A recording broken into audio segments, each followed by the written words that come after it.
Call Gareth Hughes. Kia ora, Mr Speaker. Ngā mihi nui kia koutou kia ora. I rise to take the call on the Housing Corporation Amendment Bill. The Green Party is disappointed we're discussing this bill so soon after introduction, with such a poor regulatory impact statement, with no evidence given by the Minister, such short calls, and now under urgency. It's disappointing to have legislation going through this chamber in such a fashion. The bill amends the Housing Corporation Act 1974 to consolidate housing policy advice to the ministers within the Department of Building and Housing. As the Minister says, the corporation will retain its operational policy capability to support its business activities, but it's no longer going to be required to ensure the Minister of Housing receives the appropriate advice or any other advice on information regarding to housing or the services related to housing. The Green Party is yet to see any evidence from the Minister or from the other speakers that this is desirable, no evidence whatsoever, so we will be opposing this bill in its first reading, but we will be entering the Select Committee process with an open mind, because ultimately what we want is better state house services for Kiwis, and we don't think this bill goes anywhere near delivering that.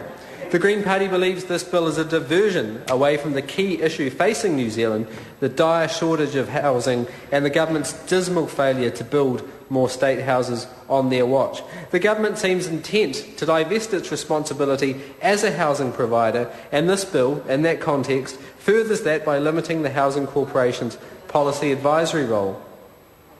Mr Speaker, housing is a basic need for all New Zealanders, and it is vital that government plays a leading role in ensuring everybody is guaranteed this basic essential human right. Mr Speaker, I didn't grow up in a state house, but one of our most prominent parliamentarians did, the Prime Minister. For thousands of Kiwis, a state house has meant they've been able to grow up with opportunities in a decent house. The Housing Corporation website, for Miss Mackey's knowledge, points all the way back to 1905 as with Seddon's Workers' Dwellings Act as potentially the start of the state housing sector in New Zealand, and they go through the railway department's workers' dwellings and the housing factories they built, through to the lenient state lending programs in the 1920s, all the way through to the 1930s. So state housing and social housing has a much longer history, in fact 106 years of history, that is a vital role of government, which seems to be lacking from the Minister's attention. He seems to be focusing on the minutiae, tiny bills like this, only 4 pages long, without looking at the big picture, without looking at the actual need that is out there in our community. Today, the Housing Corporation manages I looked it up, 69,489 state houses, but unfortunately has more than 8,800 Kiwis on the waiting list.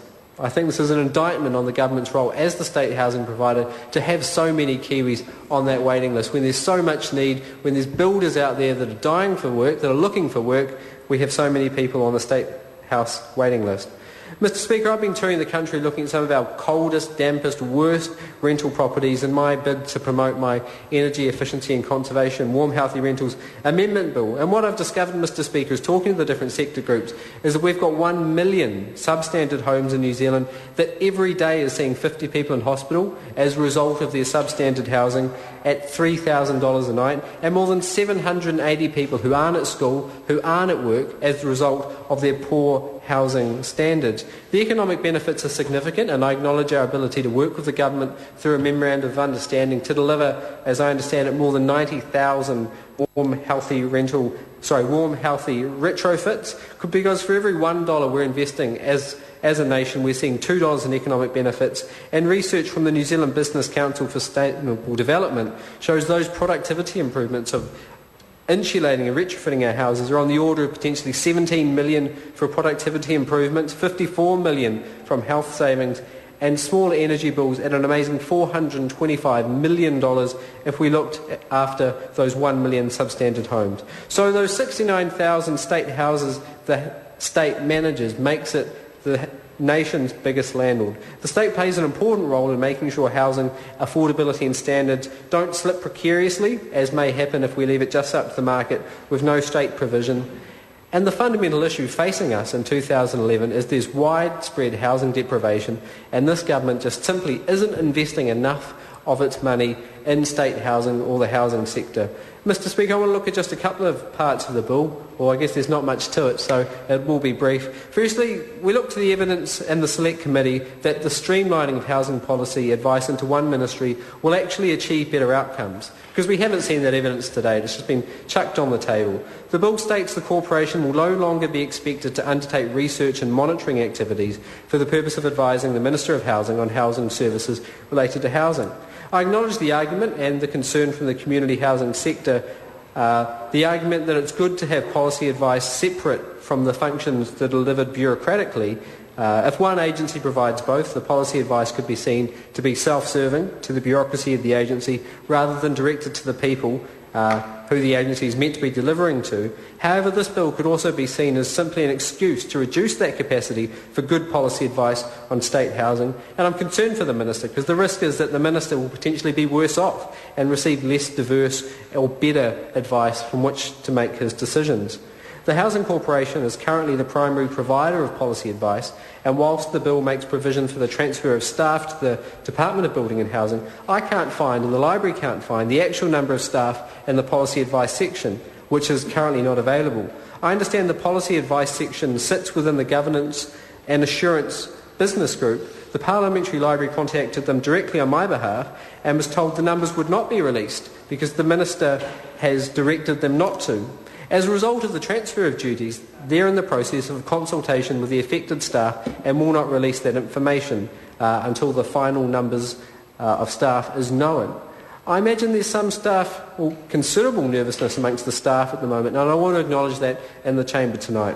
I'd like to ask the Minister for an assurance there will not be policy advisor redundancies factored into the transition of the policy advice functions to the Department of Building and Housing.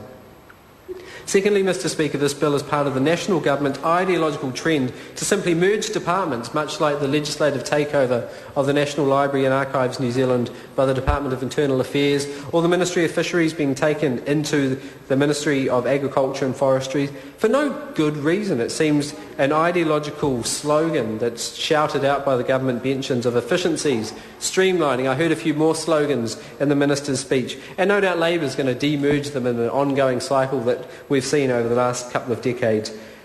Divesting responsibilities seems to be the key of this bill and the whole government's approach to state housing. The government needs to retain its key role in state housing. This bill doesn't exist in isolation, and in its context where the government is divesting its responsibilities as a state housing provider, I repeat, the government needs to retain its role in state housing. The Home and House Division for Social Housing in New Zealand report released by the government shows the current social housing model is struggling to meet demand. It identified we've got between 8,500 to 20,000 Kiwi households that live in extreme housing need. The task force found there was a shortage of 70,000 homes in New Zealand. That was needlessly to say before the earthquake in Canterbury. Clearly we're facing a housing crisis in New Zealand, yet the government seems intent to be divesting its responsibilities, and the Green Party believes the government needs to retain its key role as a state housing provider and considerably increase the state housing stock. The government's housing plans are inadequate around discussing renewable tenancies, potentially selling state houses and leaving more up to the community sector. Rather than investing in our struggling building sector at the moment and using the housing crisis as an opportunity to boost our employment, the budget for improving and buying state houses was cut more than 80% by the Minister, from 120 to 18 million in the last budget. Rather than building more state houses, the government has announced they will potentially sell off 40,000, or two-thirds of the state housing stock is up for sale. Rather than building more state houses, the government is simply passing the buck. It's great that the government recognises the need to build up the role of the community sector, and the Green Party wholeheartedly supports this, but support for the community sector needs to be alongside investment in state housing, not despite it or instead of it. John Key's government needs to invest in state housing and not divest its role as the most important player in the New Zealand housing market. The government should be focused on building. Everyone in New Zealand deserves a warm, dry, affordable house. Decent housing is a human right. Earlier this year, the Green Party released its Mind the Gap package, which would provide investment in state and community housing. The Mind the Gap package would create 6,000 new state homes over 3 years, creating more than 28,000 jobs and healthy, warm homes for people who need it most. We'd also invest $200 million in community housing to build 500 homes and create 3,500 jobs. Housing deprivation drives inequality, and the evidence shows that inequality is bad for everyone in society, not just the most vulnerable people directly affected by poverty. In conclusion, Mr Speaker, the Green Party will be voting against this bill because we don't have faith in the Housing Corporation's policy advice. Speaker. I call Rahui Katani. Thank you, Mr Speaker. I'm pleased to stand as the MP for Te Taitonga to speak on this bill because